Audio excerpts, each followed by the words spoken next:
পুরো গ্রাম আপনাকে বারবার বলছে যে আপনার স্ত্রী মানুষ নয়, কিন্তু আপনি বিশ্বাস করছেন না যতক্ষণ না আপনি আপনার চোখে এমন কিছু দেখলেন যা হওয়া অসম্ভব। ঘটনাটি 1850 সালের থাইল্যান্ডের।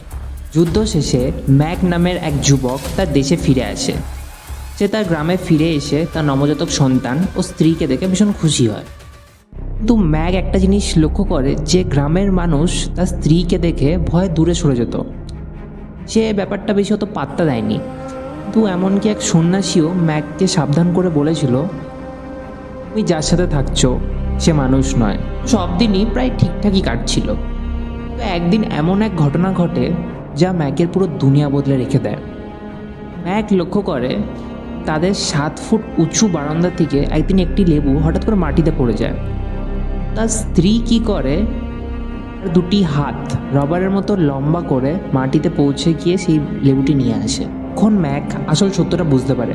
আসলে যুদ্ধে থাকাকালীন তার স্ত্রী সন্তান জন্ম দেওয়ার সময় তাদের দুজনের মৃত্যু ঘটে, কিন্তু ম্যাকের প্রতি তার স্ত্রীর ভালোবাসা এতটাই গভীর ছিল যে তার আত্মা সে বাড়ি ছেড়ে যেতে পারেনি।